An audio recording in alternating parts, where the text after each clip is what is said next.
الكون مليان أسرار. علم الفلك بحر ملوش قرار. أهلا بيكم، أنا رشا سامي وأنا أمال أحمد وبرنامجكم غواص في بحر الفلك. مكملين معاكم شرح صفات كوكب الجمال والدلع والرفاهية الزهرة. شرحنا صفاتها حسب مكانها في كل برج. للمرة الألف احنا بنشرح صفات الشخص اللي بيتولد وعنده الزهرة في الأبراج اللي بنقولها كل حلقة، ومش شرط يكون مولود في البرج ده، بس عنده الزهرة في البرج اللي بنتكلم عليه وقت الميلاد.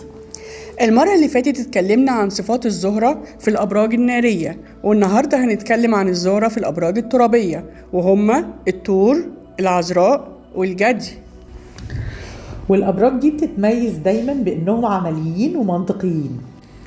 ندخل في الموضوع على طول ونبتدي بالزهرة في برج الثور. بس قبل ما نشرح صفات الزهرة في الثور، عايزين نجاوب على سؤال اتسألناه كتير قبل كده، وهو ازاي اعرف الكوكب من الخريطة الفلكية وقت ميلادي؟ ببساطة جدا، الموقع اللي بنحط اللينك بتاعه في الديسكريبشن بنكتب عليه تاريخ ميلادنا وبيظهر لنا صورة عليها الكواكب كانت فين وقت ميلادنا.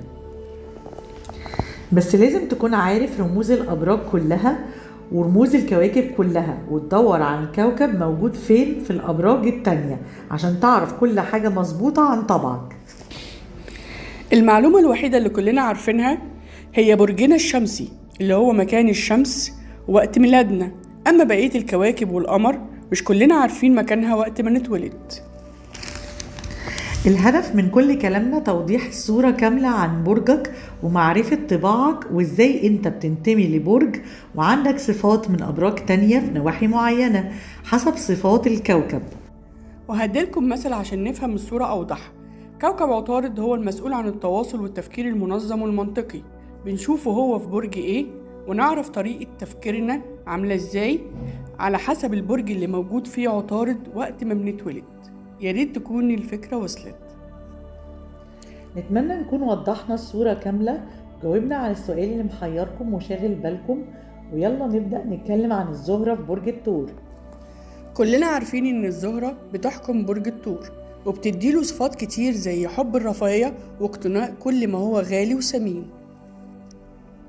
اللي عنده الزهرة في برج الثور شخص رومانسي ذواق جدا للفن والجمال، عاشق للطبيعة وبيحب العيشة المرتاحة. توضيح بسيط بس كده، فاكرين لما وضحنا الزهرة في برج الأسد وإزاي بتخلي أصحاب البرج دوت بتحب المجوهرات والذهب؟ بس الفرق الوحيد بينهم اللي هو بين برج الأسد وبرج الثور إن الزهرة لما بتكون في الأسد بتخلي الشخص بيحب الفلوس جدا وبيحب يقتني كل حاجة غالية ومجنون شوبينج ومسرف جدا. لكن أصحاب برج الثور مش مسرفين، بالعكس بيحطوا فلوسهم في الحاجة اللي تستاهل وبس. شخص كلاسيكي جدا، ما يحبش التقليع ولا يمشي ورا الموضة وخلاص. أهم صفة فيهم إنهم فنانين بطبعهم، بيحبوا الفن جدا. الزهرة بتدعم الصفات العاطفية وبتخليهم يسيطروا على حبايبهم من باب الخوف مش من باب السيطرة وحب التملك. يلا بينا نشرح الزهرة في برج العذراء. وفلكيا الزهرة ما بترتاحش أبدا لما بتكون في برج العذراء. تمام كده، بتحس إنها متكتفة وبتطبع بطبع العذراء اللي هو النمكية الزيادة والبحث عن الكمال ووسوسة النظافة والنقد اللاذع. الشخص اللي عنده الزهرة في برج العذراء شخص عملي جدا، محلل لأدق التفاصيل، ثقته غالية، مش أي حد يقدر يثق فيه، ومش رومانسي خالص. عملي بزيادة ومن الصعب يقع في الحب إلا بعد تفحيص وتمحيص لكل حاجة وأي حاجة، وبالرغم من كده دايما بيلاقي عيوب في شريك حياته وبينتقدها طول الوقت. مش مهووس بالمظاهر، يعني مش لازم يشتري حاجات غالية أو سنيه، بمعنى أصح بيكره البهرجة والفشخرة الكدابة. ومن ناحية تانية بيكره الكذب جدا، خصوصا لو جات من شريك حياته. محدش يزعل مننا، بس هو بخيل شوية وحريص في الفلوس بزيادة عن اللزوم، وأهم حاجة في لبسه الهندمة والنظافة والتنمق، وشاطر قوي في ترشيد الاستهلاك. يلا بينا ندخل على برج الجدي. وصفات الشخص اللي الزهرة عنده بتكون موجودة وقت الميلاد في برج الجدي.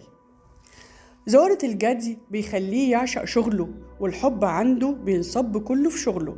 طموح جدا وعصامي، بيحب يبدأ من الصفر ويوصل للقمة. مكانته الاجتماعية مهمة جدا عنده، وبيحب الاحترام والتقدير من كل اللي بيتعامل معاه. ما بيقبلش الهزار الأوفر أو الانتقاد اللاذع لعيوبه. يعني مبدأه في الحياة احترمني تجدني، وما تهزرش معايا عشان ما اقلبش عليك، وانت عارف انا قلبتي وحشة هتخليك تكره نفسك. روتيني جدا وبيلتزم بالتقاليد والأعراف، وبيكره العشوائية والمفاجآت، وما بيغيرش طريقة تفكيره وتخطيطه للحاجة. طريقته في التعبير عن الحب عملية جدا، يعني ممكن يقولك بحبك بالهدايا الغالية والحاجات الجميلة. شخص مسؤول بطبعه، وبيعرف يحافظ على عيلته وبيديها أكتر اهتمامه ورعايته. كده احنا خلصنا كلام عن الزهرة في الأبراج الترابية، والمرة الجاية هنتكلم عن الزهرة في الأبراج الهوائية. استنونا الحلقة الجاية، هتوحشونا.